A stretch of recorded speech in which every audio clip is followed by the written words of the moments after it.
Shalom Aleichem, Rabbi Yosef. It is now Parshas Yisro. Yisro was one of the most famous people in the Torah. You know, we have Parshas named after people. We have Noach, we have Sarah, Chaya Sarah, and we have Yisro, and we have Pinchas. And is there any more Parshas named after people? Balak rather. Balak was a Rasha, and Noach was a tzaddik, and Sarah was a tzedekes, and Pinchas was a tzaddik, and Yisro was a tzaddik. So we have some parshas named after people's names. So let's talk about Yisro. Yisro was a ger. Yisro was one of the three advisors of Pharaoh. Pharaoh had three advisors. The Pharaoh that we're talking about in the time of Moshe was only a Pharaoh for 4 years. From the age of 18, 19, 20, to 18 to 22. 19, 20, 21, 22. His name was Adikam. A-D-I-K-A-M. Look it up in Egyptology. Or he's called Horemheb III. And the 18th dynasty. He was a king, 4 years of Pharaoh, and he drowned in the Yam Suf. So Yisro was a ger. And his name, if you take off the Yud, is exactly like the Geuris, the great-great-grandmother of Mashiach, called Rus. Reish, Yud, Saf. And Yisro is also Yud, with a Reish, Vav, Saf. Rus, Reish, Vav, Saf. 606. And Yisro, without the Yud, is also 606. To become a ger like Yisro, or a Geuris like Rus, you have to keep the 7 mitzvahs b'nei Noach first, and then you add to it 606, and that makes 613. So you cannot become a Yisrael unless you're a decent guy. You cannot be an Akum and become a ger. You have to be a Nachri, means you worship another. You're not your stranger, but you don't do avodah zarah. To be a ger, you have to be not of the avodah zarah. Not an akum of the kochavim umazolos. You have to keep the 7 mitzvahs b'nei Noach, the 7, and you add to it 606, and that becomes 613. So Rus is mother of Oved, and the grandmother of Yishai, and the great grandmother of David, and the great great grandmother of Shlomo. When Shlomo became a king at the age of 12, she was there sitting next to him, 150 years old. Rus. She got married to Boaz. She was 40, he was 80. The marriage lasted one night, and then they had Oved. Anyhow, so Rus was a Geuris, the great-great-great-great-great-great-grandmother Mashiach. So she was a tremendous Geuris, great person. And Rus is 606, and Yisro, Yud, with the Reish Vav Sov, is also 606. What do you do with his Yud? Well, Rus had to learn all the mitzvahs, the 606 from Naomi. But Yisro got it in a package deal. Yud, Aseres Adibros. That's where he learned the 606, and therefore he was a true ger. There were many gerim, but these two were the two of the greatest, Rus and Yisro. Now Yisro was Moshe's father-in-law. Pharaoh had 3 advisors: Bilam, Rus, and Bilam, Yisro, and Eov. Eov was a goy. Eov wrote the Sefer Eov, which is in our Tanakh, one of the 24 books in Tanakh. Eov was a Gentile. Some say he was a Jew. Some say he was Moshe Rabbeinu's Gilgal. And some say he didn't exist at all. It's only a mashal. You want to learn all about Eov? Zatzal. Get my father Zatzal's Sefer. Rab Schwab on Eov. Came out 3 years ago. You'll learn something you never saw before. 42 chapters on, he complains why he's punished. He was the biggest tzaddik in the whole world. And Hashem said to I have a big tzaddik. He told the Malachim. He said, yeah, he's a tzaddik because he's rich and he has many, many children and wealthy and rich and cattle and famous and wealthy. Take it all away from him, see if he's still a tzaddik. So after a year, went through a year of sorrows, he remained loyal to God. And then God spoke to him at the end, like Nevuah. And Eov was a tzaddik, a goy, some say a yid, machlokas. Read Masat and Father Sefer, you'll hear all about it. Iyov was an advisor of Pharaoh. And Pharaoh asked these three people, what would you do with the Jews? Now this is Parshas Bo, but they were talking about Bshalach two weeks ago. Shmos, Bo'era, Shmos. And he, Shmos, Ve'era, Bo, Bshalach, Shmos, Ve'era, Bo, Bshalach, Yisro. We're in the 5th week in the Sefer of Shmos. So in the Sefer beginning of Shmos it says, what should we do with the Jews? So Yisro said, don't touch them. They're God's people. So he was a Jew lover, and he was threatened by Pharaoh, so he had to run away across Egypt, the Sinai Peninsula, into Midian, which it's called today Saudi Arabia. And he stayed there. Bilam said, kill them all out. So Bilam eventually, at the end of 40 years, got chopped up into little pieces by Pinchas. And Iyov said nothing. He says, he was a big tzaddik. He said, God will save them. Anyhow, Iyov was a big man. Why do I have to complain? But his whole sefer is 42 chapters of complaints. So Rabbi Chaim Brisker used to say, wenn es kommt zu andere, schweigt man. When it comes to sich allein, schreit man. Comes to other people, you're quiet. God will take care of them. So why is it when it comes to you, you have 42 chapters of screaming and yelling and asking God why he did it? So Iyov should not have been quiet. He was punished for that, for a year of tsuris. So Iyov was one of the advisors, and he remained loyal to God even after all the complaints. Never repudiated Hashem. They compare him with Avraham Avinu. He one of the greatest Gentiles that ever lived. Some say he was a goy, sometimes he was a yid. Some say he was a ger, converted. Anyhow, so Pharaoh had 3 advisors. Yisro was one of them. He says, don't touch the Jews. He had to run away for his life. And he went to Midian, which is below Jordan, Saudi Arabia. And he is the hero of this week's Parsha.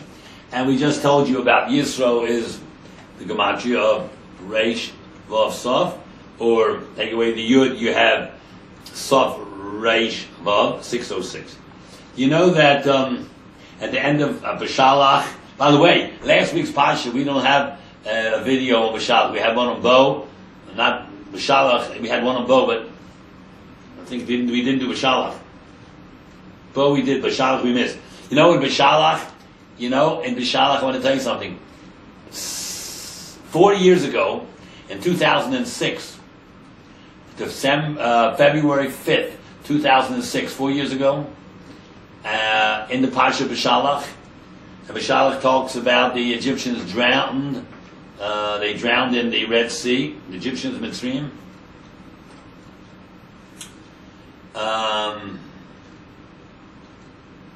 Do you know that 900 Egyptians drowned in the Red Sea in the Parsha Bshalach 4 years ago? February 5th, Google it. February 5th, 2006, 900 Egyptians drowned in the Red Sea. So you'll say they're not the original Egyptians, because the original Egyptians were black people, Admas, B'nai, Chum, you say every night, Admara. He put us in the land, Admas, B'nai, Chum, and Chum was black. Chum means dark in Hebrew. So it's interesting, isn't that 900 Egyptians in the Parsha Bshalach drowned in the Red Sea in 2006. Interesting, huh? Even though they're not original Egyptians, but it's very interesting how things work.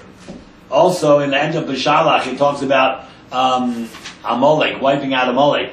Amalek, we have in every generation. Amalek is 240. Rome is 240. That's right. And Hitler's 244. Because when we have to get rid of Hitler at the end, it says, Mocha Timche Zeicha Amalek, 4. 240 and 4 is 244. Anyhow, so it says over there at the end of Bshalach that Hashem told Moshe when he had the battle against Amalek, Moshe told Yeshua, get an army and fight Amalek. They were out of Mitzrayim 1 week or 2 weeks. Amalek attacked them. No nation wanted to attack them. They were intimidated by Israel because it was a Yam Suf. They split. All the Egyptians drowned. No Jews. And the 10 plagues. And the world was intimidating. As it says in the Shira, that the people of Moab were afraid and the people were petrified. And it says in the Shira, but he was not impressed, Amalek. He attacked Yisro. That is unbelievable. So Hashem said, I will wipe them out. Amalek always thought of the final solution. Didn't he think about that 50 years ago? Yamach Shemo, the final solution. We're going to wipe out every Jew from the world. Isn't that interesting? To make the world Judenrein, right? Wipe out every Jew, right? Well, it just so happens that the final solution didn't work. But we have the final salvation. Mocha timche zecher Amalek. And that will be at the end of time.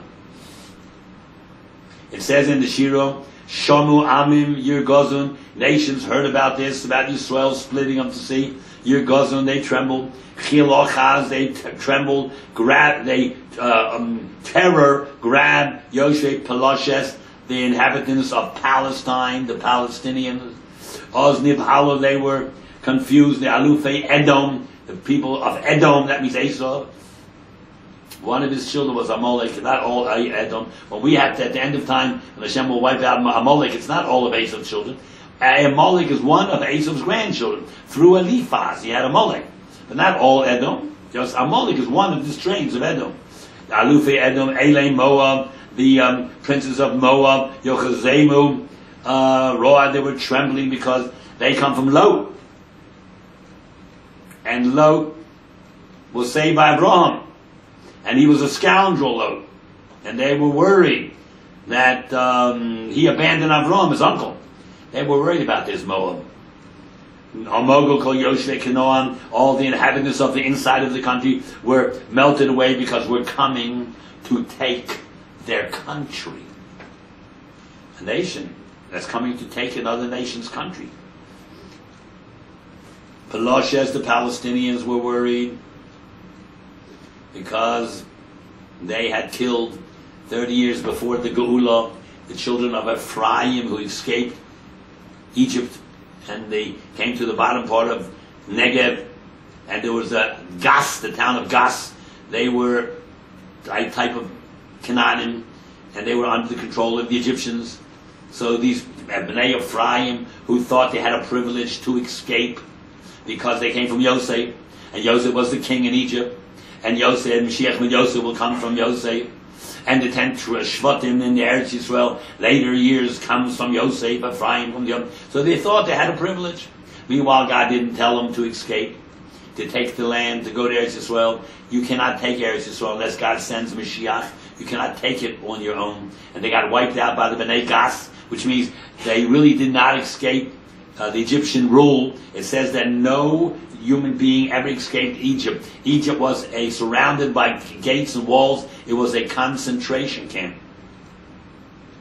Nobody ever escaped. Bnei Ephraim, thousands of them got escaped. No, they didn't. They got out a few days. They walked. They went up to Lower Sinai, and the Bnei Gas killed them. They were under Egyptian control.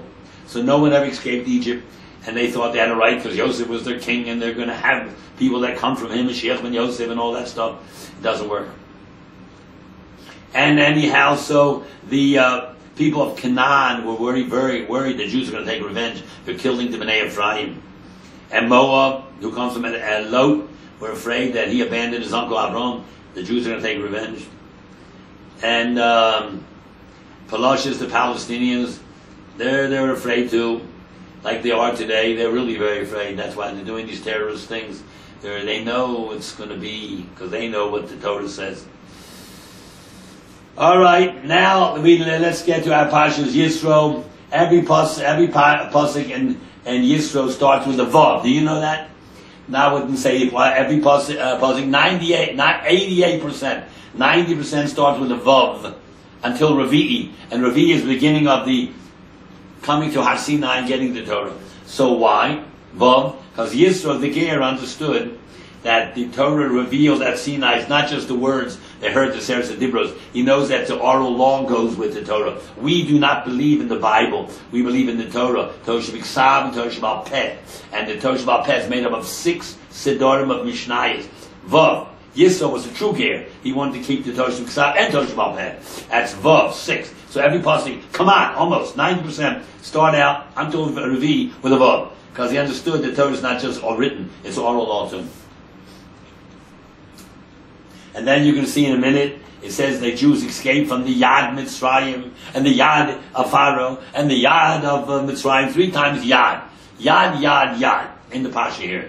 The hand of the control of Egyptians, and the control of the Pharaoh, and the control of the culture of Egypt. 3 times Yad. You know why? When Hashem took us out after 210 years, we finally, after 210 years, got out of the 3 stages we were in. Geirus, Abdus, and Inui. Geirus, 92 years. Because we were not mistreated, but we were in a country that wasn't ours. It was Geirus.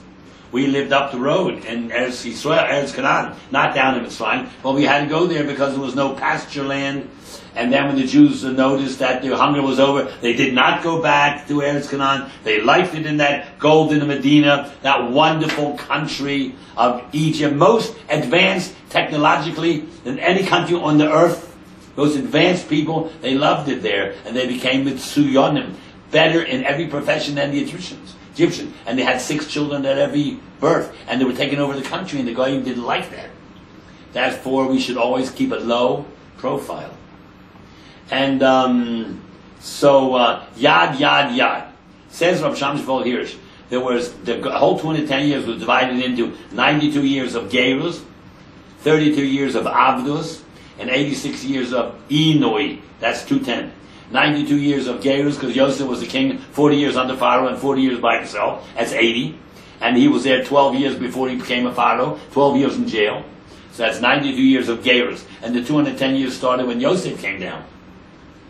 Not when the brothers came down 22 years later. He was in jail for 12 years. Then 7 years he was a Pharaoh, under Pharaoh, of the years of good, of plenty. And 2 years of hunger, 7 to is 9. And 12 and 9 is like 22 almost. So out of the 210 years, 12 take off, 22, you got 188 years left for the Bnei Yisrael to be there. So 92 years of the 210, Yosef and the brothers, and Yosef was part of the family, he was sold by his brothers, 92 years of Gerus. Then 32 years until the last brother died, Levi. They had to work, had to work, but they weren't beaten. That's 32 years of Avdus. And then when Miriam was born, because she got out when she was 86, so the last 86 years was Inui, where they killed Jewish children and beat the people and beat them. And that's why she's called Miriam. Mar, 86 years was the last 86 years. So Yad, Yad, Yad, we got out from under the hand of Yisro, of Pharaoh and Mitzrayim, the Yad of this, and the Yad of Gerus, the Yad of Abdus, the Yad of Inui. And Yad is 14. 3 times 14 is 42. That's one of the names of Hashem, 42. You say it every Friday night and Shabbos. Under Bekoach, Gedulas, Yimincho, Tatit, Tzrura. 7 Pesukim of 6 words. 42. One of the names of Hashem is 42. The Yad Hashem got us out of Mitzrayim. After 210 years, like he said he would. Under Gerus, Abdus, and Inui.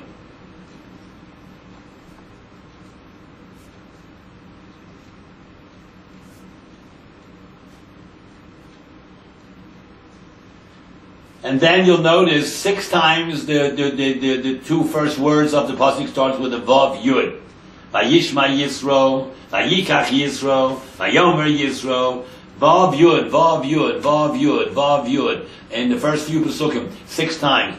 Well, that means he's God's friend, because vav and yud is part of God's name. He was a friend of God. One of his name was Chover, a friend. Chovav, loved by God. Yisro, he had Yeser, Vav, 6 names more than Yisro. Yeser. Yeser means he added a parsha to the Torah. Plus he has 6 more names. Altogether he has 7 names. So Yud Vav is 16. 6 times 16. You know how much that is? 96. And 96 in Hebrew is Tzav, a command. Tzav is 96. He understood that all the Torah is nothing but commands of God. The 248 positive mitzvahs, the 365 negative, together 613. The 96, everyone said Tzav. Don't we say when we make a bracha on a lulav, Shek Kiddushanu b'mitzvosov, Tzivoy, Vet Tzivon, who commanded us to do this, put up a mezuzah, put on tzitzis, go in the mikveh, whatever. All the mitzvahs have the word Shek Kiddushanu, made us holy, b'mitzvosov, not good deeds, but by His command. Vet Tzivon, and command us to do this or that. It's It's not like the Reform religion that says the 10 Aseret Dibros are 10 suggestions. They're 10, they're not 10 Dibros, they're not suggestions. They're mitzvahs. You got to keep the Aseret Dibros. Not a suggestion. No, it's either or. There's Gan Eden or Gehenna. And if you're born a Jew, you got to keep the mitzvahs or you're punished. So they say, well, don't teach me anything. I'll remain an ignoramus and I won't be guilty. So when you get over there, 120 years, they're going to say, you're an ignoramus, so how come you have a master's degree and a PhD, and you have a big library? Oh, you like to read that stuff and not my stuff. You'll be punished for ignoring greatness. Because your mind is too small to understand that rather than learning all the other things, why don't you learn about where you came from, where you're going to, and who is running the world? What's going to be after your life is over? You think you're just going to get away with it? No, you're going to have to give a din and a cheshbon. Din for the averis you did, and a cheshbon why you didn't do the mitzvahs. Anyhow, that takes care of that. So we have the 6 times 16 is 96. 96 is tzav, and tzav means a command. 613 mitzvahs, all commands, positive or negative. Now let's start the Parsha. Vayishma Yisro starts with a Vav, and Vav Yud. Vayishma Yisro, Yisro heard, he understood. By the way,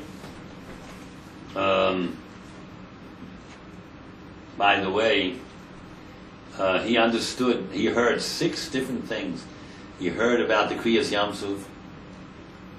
He heard about the Chiyas Amalek, us defeating Amalek. He heard about Makus Bechoros, the firstborn. He heard about the Mun, falling for Jews. The Be'er of Miriam, the water. He heard about Matan Torah. 6 times he heard. 6 times he heard. Doesn't Shema Yisrael also have 6 words? Listen, Yisrael, I'm talking to you. Vayishma Yisro, and Yisro heard. Kohen Midian, the Sheikh of Midian, that's Saudi Arabia. He was a big man there. He was Pharaoh's advisor. 3 advisors he had: Bilam, Yisro, and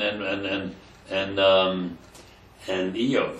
Vayishma Yisro, Kohen Midian, Chosein Moshe, Moshe's father-in-law. He's called Asher Osai Lehimli, the Moshe, what God did to Moshe. Uli Yisrael, Amo Yisrael, his nation. Moshe and Yisrael. The Gemara always says that Moshe is equal to all of the Jews. That's what he says. But here you have a real word connection. Moshe is 345. And Yisrael is made up of Sheish, Meos, Elef, Rosh Tevas, Shin, Mem, Aleph, 641. 341. Moshe, 345. And Sheish, Meos, Elef is 3 Mem, Aleph. That's 341. And the 3 words is 344. And the concept, that's 345. Moshe and Yisrael is equal. They got out of Mitzrayim due to Moshe's chus. And you know there were more than 600,000 people. Sheish males, means 600,000. You know there were 3.5 million people. Because not all Jews were men, some were women, you know. And there were people above 60. The age between 20 and 60, that's 600,000. There were people 61, and 71, and 81, and 91, and 101, and 120, 130, 140. And 19 and 18-year-olds and 17. And everyone had a wife, at least one. And people had daughters. And the Shevet Levi, 22,000 was not counted in the 600,000. Says Hirsch, there was a minimum of 3.4 million people. That's why you always mention Sheish Male, because that's the main people, 20 to 60 males. They're the machers, they're the doers, they're the soldiers, they're the fighters, they're the main people. You're at your peak of your thing at between that age. So last week said in Bshalach, Bshalach, it says that 4/5 died in Mitzrayim, and 1/5 got out. Well, if 1/5 got is 3.4 million, 4 times that, you know how much that is? 14 million. 3.5, 14 million people died in Mitzrayim. 14 million? I don't think there were so many Egyptians. It's Rashi says over there last week, Chamushim, 1/5 got out of Mitzrayim. He said, don't believe that. He says, Chamushim means armed, what does it say that? mezuyovim. They were very well armed with 5 types of weapons. Yeah, he says it doesn't mean anything but that. The last thing is the medrash about 4/5. Look what it says here. He Bshalach Parshas on chamushim ol b'nei Zomer Mitzrayim. And here, he Bshalach Parshas on v'yasev elehim es on derech hamidbar. He went, took him out to the right hand side, out to the east. Didn't take him up the coast, the Mediterranean, the west side, the left side. And he took him out this way, the detour. So he says, "Chamushim ol b'nei Zomer." They went up well armed. So Rashi's Targum says, "Mizorzim," well armed with clay zayin, with weapons. Mezuzim. Look what it says in Chamushim. Ein chamushim ela mezuyonim. It means nothing but armed. Rashi telling you pshat. The fish his simon midbar. He took him out in the midbar to the right, to the east, throughout the desert. Because if you look at the map, Egypt, you go up the coast, you get to Eretz Yisrael. They went out to the right, to Sinai Desert that way. So they had to have all types of weapons and food and wagons and things, because if you go to up to the left side, the west coast, you go to countries that are built up, you buy stuff what you need. And like a person who travels from city to city, he doesn't take his bed with him. He rents a hotel and he buys the food. But if you go out camping in the woods, got to take everything with you, sleeping bags and food. So he took them out to the right, to the east, through the Sinai Desert. They needed to be well armed. And he says, this here, when I just told you, chamushim, ein mechumashim ella, it means nothing but what I'm telling you. It means well armed and supplied. Because of, and this pasuk here, mechumashim, only came, because of that, lo nichtav was not written, the nechtav was not written in the Torah, kiyam l'saber, to make svara, Esa ozen, to your ears, to give you logical explanation. Others say samach beis reishes, shin beis reish, l'shaber esa ozen, to break your eardrum, meaning to oppress you. This is pshat. That's what it means. And to tell you that they had weapons to fight Amalek, and years later to fight Sichon, and Og, and Midian 40 years later. And the Targum also says, Mizorzim on. And then he says, also there's a medrash written in code language, that it means Echel Mechamisha, 1 out of 5 left and 4/5 died. Now, everybody says, how many Jews went out of Mitzrayim? 20%, because 80% died. Because 4/5 is 80%. By the way, I have this card here. If you want to, this is video, but if you want to hear my shir every single day, I have almost 1,500 shurim on Kol Haloshon. Every day, I give a shir, let's say Monday on Rishon, on Sunday, Monday on Sheni, Shlishi is going to be Tuesday, Wednesday is Revi, Friday is Shishi. You can go and on the not radio, this is on telephone, throughout America, one number, 646-977-7900. That's the playback every shir. And my prompt is 11101. 11101. You get me. So this is the new, last 4 months, the new central number for a Kol Haloshon. They don't have these 15 numbers that they used to have all through the country, Mexico and Canada and St. Louis and Chicago. One number, 646-977-7900. That's the official number, directly dialing Eretz Yisrael with a local U.S. number, 646. You're dialing Eretz Yisrael. You hear every shir instantly as it's going on in Eretz Yisrael. And the download instantly, and it's heard, if you give a shir, like I do in there, in the United Kingdom, South America, Australia, Israel, America, instantly, and played back instantly. The other number that used to be, the American headquarters in Brooklyn, is not the official number anymore. No, it's been changed. They cannot, when they record there, they cannot be heard in Israel. If you go on this number, every single person that's on this new setup, and that's the official number, and that's the official place in Bnei Barak, the other place here is not supposed to use the name Kol Haloshon anymore. It's like a pirate station. They have the equipment of the owner over there in Bnei Barak. That's not the official station, and you try this, you'll hear people you never heard before. And that's the official station of Kol HaLashon. And you can go on the computer, kolhashiurim.com, and you'll see all the videos. I'm the first one they put on the video, like it in Torah Anytime. It's called Live Shiurim on video, and Playback Shiurim on video, and on the phone. So anyhow, so 1/5. So 1/5, listen to this logic now. 1/5 got out. That means 4/5 died. 80% died. You mean 4 times 3.5 million died? 14 million people? More than Hitler killed? Double?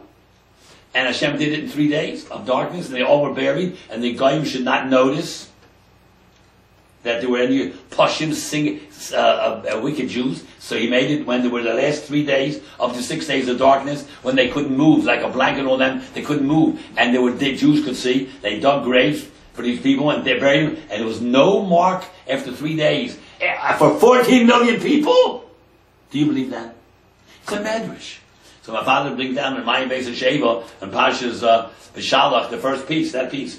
He says the same medrash that says 1/5 got out and 4/5 died. He said no, it wasn't 4/5. It wasn't 1 out of 5. It was 1 out of 50. Medrash says. Then it says 1 out of 500. Then it says 1 out of 5,000. 150 million people died in 3 days. Do you believe that? It's a medrash. The Vilna Gaon says if you take every medrash literally, you're a shaiter. If you don't take any of them literally, you're an apikaris. And look at the Ritva and all the Agaditas and Baba Basra, Ayin Gimel, where Rabbi Baba Chana tells 21 stories, fantasies. Yes, they're deep meaning, they mean something, but they're not taken literally, says the Vilna Gaon. He explains every one of them as a mashal. So what does my father say for this? He says like this, look, if 150 million people, or 15 million people died in 3 days, they all had to be worse than Dasan and Aviram, and they made it out. How's it possible? So he said, no, maybe a handful died, maybe 5, 10. That's it. And they were worse than Dasan and Aviram. But he says that these few people, Yechidim, he says, Yechidim, look at Mayim Beis Sheva, the first piece of Bshalach, Yechidim, because if they would not have, and since they didn't come out, they could have had children, and children's children, and children's children, from the year 2448, that's what Yitzhak was trying, till today, 5770, that's 3,300 years. They would have had billions and billions of people. Geometric progression. So he says, how do you prove this? There were 4 people in the beginning of the world. Adam, Mechaber, Cain, and Hevel. Cain killed Hevel. It means he killed 1/4 of the future world's population. So when Hashem said to Cain, came to Cain, he says, where's your brother? He says, Shomer Achi, Achi, I don't know. He says, Kol Demei Achicha, says in the Torah. Kol Demei Achicha, Soekem Elai Min Adama. The voice of your brother's bloods, plural, is crying to me from the Adama, from the ground. And Rashi says, all the children that he could have had until the end of time. Same thing here. There were a few Yechidim. And they could have had millions. That's what the Medrash means. Millions and millions and millions and millions and millions and millions and millions by the end of time. You know the famous thing there, if a person tells you to work for him for $10,000 a day for 30 days, if you do it, you're a fool. Because you're going to get $300,000. But if he says, the other option I'll give you is work for me for the first day for a penny. Every day I'll double your salary. You know that after 30 days, you're going to make triple of $300,000. About $3 million. $2 million, you know that? That's called geometric progression. These 5 or 3 or 8 or 10 people that didn't make it, until today, from 2448, 3,300 years, 33 centuries, they would have had millions and millions of children. Does make the medrash. You have to learn how to learn medrash. It's not pshat, because it makes no sense. And the Rambam says if it makes no sense, it's not Torah. Torah is supposed to understand, and the person who's not from and listens to this, he'll say this is ridiculous. Like all those Bible stories, they're not true. They're fantasies and only for uneducated people. How can it be 300 million people died? There weren't so many people on the planet Earth. Same medrash who says 1/5 says the same medrash says 1/50th, 1/500th, 1/5000th. That means 4,999% die. Really? Do the math. So the Gemara also always tells some people they talk together. One's taking a medrash, he doesn't understand the medrash. So the Gemara says to that person, "What are you doing with medrash? You don't know how to learn medrash. It's not pshat, it's medrash, midrashim. It's deep concepts, holy, noble concepts, but not taken literally. Like a person doesn't know anything about English, and he comes here from a foreign country, and the person he's talking to is an American, and he said, we had such a rain last night. Boy, was that a hard rain. It was raining cats and dogs." The guy looks up. Cats and dogs? Oh, I don't see any dogs on the ground, because he doesn't understand. The medrash, the mushal, the parable, he doesn't understand the code language. Midrashim are code languages. Or a person came out of the U.S. Army and he has a uniform or a rifle, and someone said, "Where'd you get that?" He says, "I got it from Uncle Sam." Uncle Sam? And he talks to this veteran and that veteran and that veteran. They all got their stuff from Uncle Sam, so he thinks everyone had the same uncle. He doesn't understand that Uncle Sam means U.S. If you don't know code language, you can't deal with that stuff. So you have to know when you learn Midrashim, it's very deep secrets of the Torah, written in mushal form. So anyhow, it says here, Moshe, Chosim, Moshe's father-in-law, Asher, Eskol, Asher, also everything he did, Elokim, Moshe, what God did to Moshe, Uli Yisrael, Amon, his nation, Yisrael, Ki Hotzi Hashem, it's Yisrael, Mitzrayim, took out Yisrael and Mitzrayim, again, Vav, Vayikach Yisrael, Vav Yud, Yisro took Chosim Moshe as Tzipora, his wife Tzipora, ladybird, Tzipora, ladybird, Aisha's Moshe's wife, Achashiluchel, after he sent her away. When he went to Mitzrayim, he gave his wife a get, because he says, if I get killed, I don't come back. I don't want you to be Naguna, so if I don't come back, this get is automatically in place. But if I do come back, then the get is bottled, it's nullified. After a certain amount of time, the get will be, if he doesn't come back, then you're divorced. And which means every Jewish soldier that goes to war in Israel or in America, wherever, should give his wife, when he goes to war, a conditional get.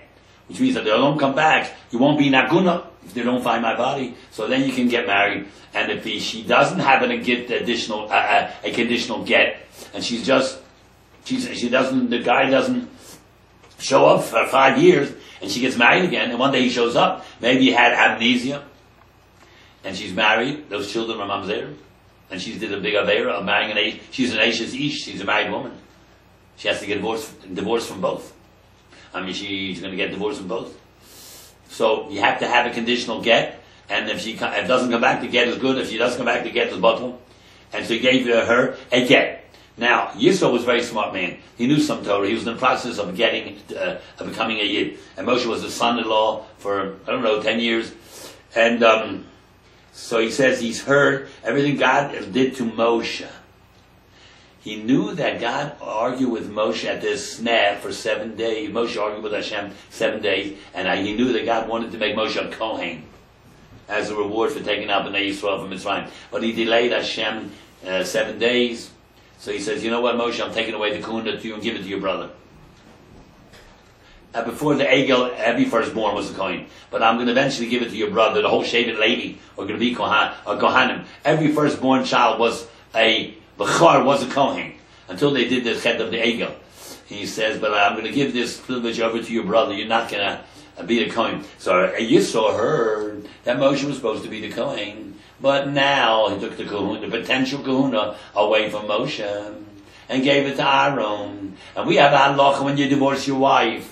A Kohen cannot take back his own wife, even if she didn't get married to anybody. A Kohen is also with a Gerusha. And therefore you're not a Kohen. And therefore, even though Amram gave his wife Yocheved a divorce, you know that? You know that Amram was a Bechor and he was a Gadol Hador and he gave his wife a divorce. And she had a marriage with another man and Amram took her back and she had 2 children with the other man and they're called Eldon and Meida, Moshe's 2 half-brothers. He could do it before Matan Torah. You can, and he was a Bechor and there was no such thing as Kahuna then. He was a Bechor and a person can never remarry his own wife if she got married to someone else in between. Nobody, forget about a Kohen. A Kohen can't marry his own wife, divorce him. She never married anybody else. But a plain Yisrael can marry his wife back if she didn't get married to someone else. A Machzor Grusha, so you can do that if she didn't marry anybody else. But but a Kohen cannot take his wife back even if she didn't marry anybody else. So Amram, who divorced Yocheved because he says if we stay married we'll have children and the father is going to kill him, so better we get divorced. So everybody divorced their wives because he was the Gadol Hador and he was a Bechor, but he took his wife back because it was for Matan Torah. But Moshe is not greater than Amram, much greater. He spoke to HaKadosh Baruch Hu. He is eventually was supposed to be a Kohen, and therefore a Kohen cannot take his wife back once he married some. Once he divorces her, and he divorced her. But a plain person can take his wife back after he divorces her if he didn't marry to somebody else. So Yisro understood that he's not a Kohen, therefore he can remarry his wife. The Eish Shnei Banel, 2 sons. The Shem Echad Gershom. The first one was Gershom, not Gershon. Gershom. I was a ger there. When I was in Midian, right here, I considered that another place. My heart was with the Bnei Yisrael, the Mitzrayim, Gershom. I was a ger there, even though he's right here now, but he considered this place far away from his brothers in Mitzrayim. I was a ger there, even though he's right here, because his heart was with them. And Shem Ha'echad, and the other one, this other child he called Eliezer. The God of my father was in my help. He saved me from the sword of Pharaoh, because Pharaoh caught him when he killed that Mitzri when he was 15 years old. And Pharaoh put him on the chopping block and wanted to cut his head off, and the executioner took a sword and put it down on his neck, and it bounced back, because he hit a spot there that turned into hard like marble, and it bounced back and executed the executioner, and Moshe ran away. He saved me from the sword of Pharaoh. Now, why is he called the second son Shem Ha'echad? The first one is called Shem Ha'echad because he's the first. Why aren't you called the second one Shem Hasheni or Shem Ha'acher, the other one? Why do you call him Echad? Rabbi Yisai, his name was Eliezer. This is the famous number 1 Eliezer. Eliezer ben Hurkanus, the first man mentioned in the first Mishnah, in the first Masechta of Torah Shabbal Peh, that is Brachas. When you read Kriya Shema in the evening, Rabbi Eliezer ben Hurkanus says so and so. So that's Eliezer ben Hurkanus Hagadol. That was the first Echad 1, Eliezer. That was the great grandson of Moshe Rabbeinu. He was Eliezer ben Hurkanus Hagadol, who was the first man mentioned in the first Mishnah and the first Masechta in Brachas. Vayova Yisro again, Bob here. Vayova Yisro chose Moshe, Moshe's father, Obanav and his wife, and sons, V'ishna and his wife, El Moshe, El Hamidbar, to the Midbar. Asher Hu Chonisham, he is there, Moshe. Why do you have to say who? It says the Midbar, you're in the Midbar. Of course you're there, that's where you are. Why does it say, El Moshe, El Hamidbar, Asher Hu Chonisham, that he's there, Har Elikim, next to the mountain of God, which is Har Sinai. You know what who means? God is with Moshe. Ani Hu V'lo Acher. Ano, Ani V'hu, Hoshiono. That's God's name, who? Or you can say that Yisro was a very famous person living in a very big palace. Why is he going out to the Midbar, the land of Tohu? Because he wants to honor his son-in-law Moshe. He's next to the mountain of God called Har Sinai. It has many names. Har Lahim, Har Sinai, Har Chorev. I am your father-in-law Yisro coming to you. You know that a father-in-law is called a chosein, and the son-in-law is called a chosan, and the wedding is called a chasuno. You know what it all stands for? Chosan in Aramaic means to be strong. The father-in-law has to be strong. Maybe he has to support his son-in-law for a while. The son-in-law has to be strong and keep his mouth shut. And the chasuno is very strong. It takes a lot of stress, a lot of money on people. That means strength. So we don't have a word for bridegroom. We have chosan, son-in-law, chosan, father-in-law, and chasuno. And there's a word, chasan means strong, even though it's written with a samach, but it's the Hebrew and Aramaic are very close. If you don't come out to meet me because of me, because I'm a ger, come out to meet your wife. If you're not because of her schools, come out to your children. Even if you don't want your wife back, you still have children. Know why he sent the shliach.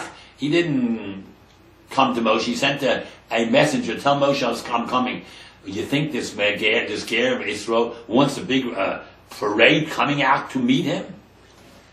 Yisro was so l'shem shamayim that God added a parsha in the Torah that he innovated, the parsha of Atoch. He was so great. He was Chaver of Hashem. What's he called? Ru'uel, friend of God. He had no ego, zero. He was a tzaddik tomim. He was the greatest ger in the world. You know why he says, come out and meet me? Moshe, I'm giving you an opportunity to show the world Jews don't hate Goyim. That Goyim Mitzrayim, Pharaoh had to kill the wicked. But I'm a ger, I'm not a yid yet. You respect everybody. Moshe ran out to meet his father-in-law to show the Jews don't hate Gerim or Goyim.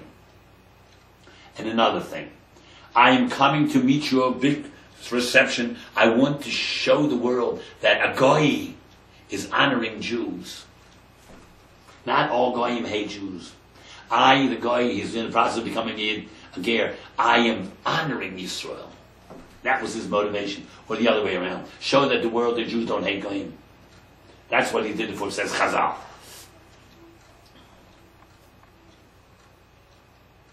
The Yetzer Moshe Likras Chosno went to his father-in-law.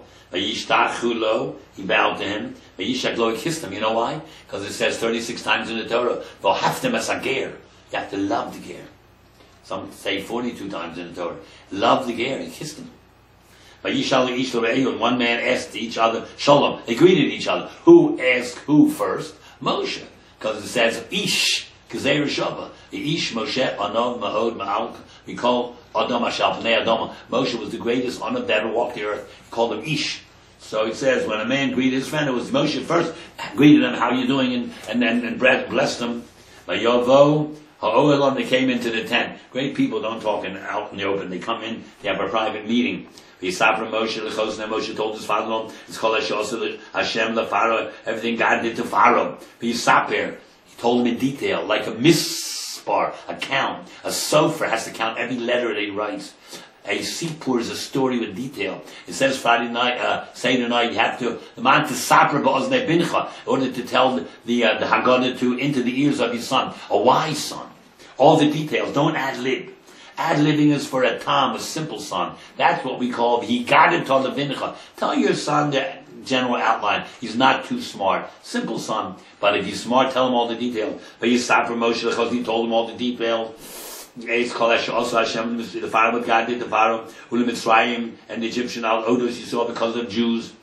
It's called all the exhaustion, the fighting the Molech and the crossing the Yamsuf. That's exhaustion.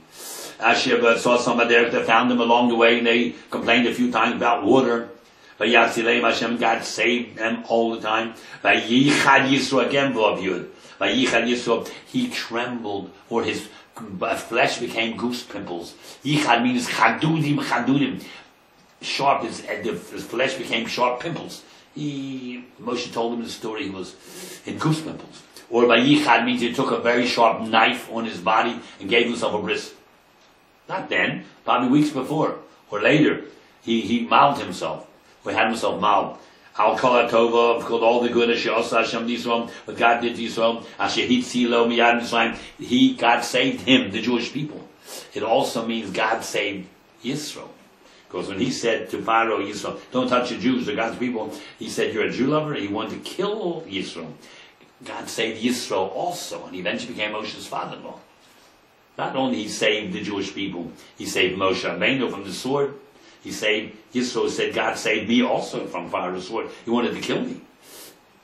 Yom Yisro Baruch Hashem, he said Baruch Hashem. He benched Gomel, Baruch Hashem. Asher Hitzel Esnam Miyad Mitzrayim, they saved you from the hand of Mitzrayim. Miyad Pharaoh, from the hand of Pharaoh. Asher Hitzel Ha'am, they saved even the lowest Jews. Ham is the lowest. Mitachas Yad Mitzrayim, remember I told you Yad, 3 times. Yad, he saved them from Gerus, Abdus, and Inoi, and Gerus, Abdus, and Inoi is 92, 32, and 86, makes 210 years, and Yad, 4 times, 3 times 14 is 42, God's name. Now I know, the God is greater than all gods. God is greater than all forces. Now I know. Now when you explain to me how God punished them, now I'm convinced I'm going to go through the Gerus 100%. Because before that he was thinking about it. Now he said, what's the plan? What was God's plan? So Moshe said, listen, the Egyptians decided years ago to drown every Jewish child, to drown the firstborn. Because you know why? Because God promised Noah centuries before that he's not going to flood the world anymore. So we can kill the Jewish kids, because God's not going to punish us with water. He's not going to bring water over us.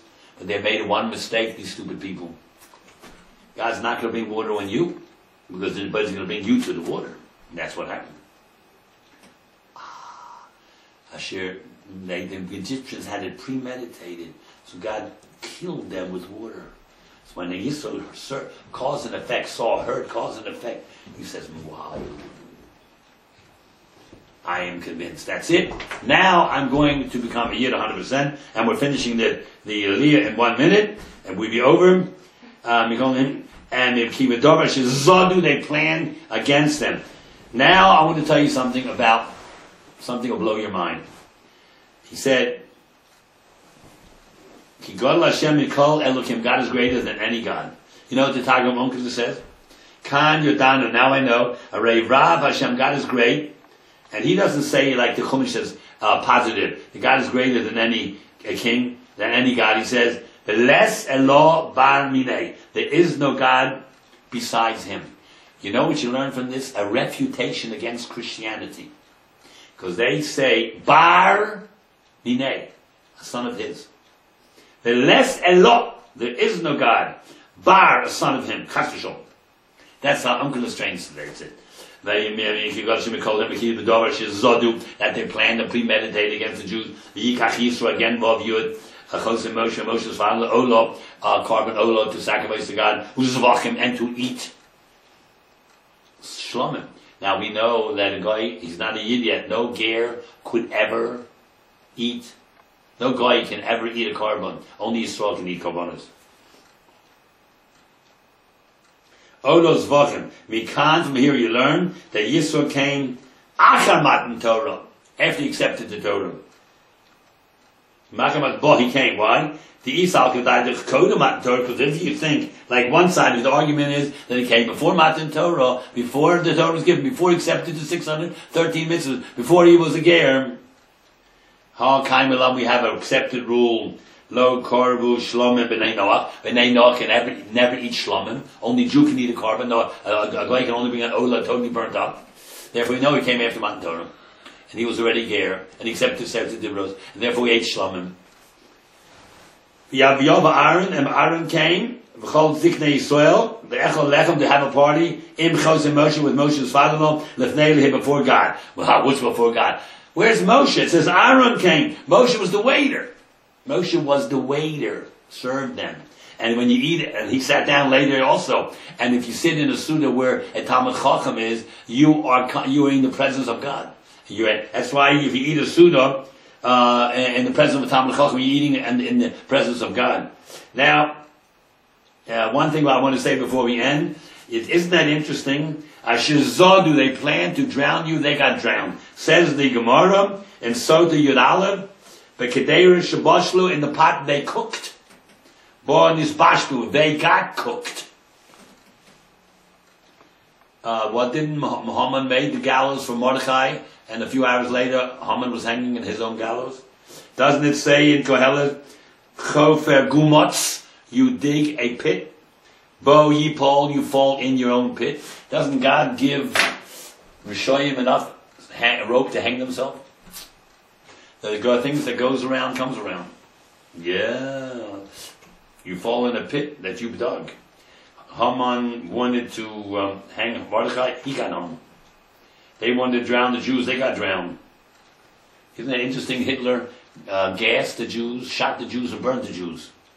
You know what he did to himself when he committed suicide? First he took a poison, he poisoned himself. Then he shot himself in the head. Then he had his body burned. Exactly what he did to them. Okay, Rabbi Yisai, we're finished with Parshas Yisro. Didn't finish. We just learned up to Sheni. Zai Kazan, have a wonderful week, and Shalom Shalom.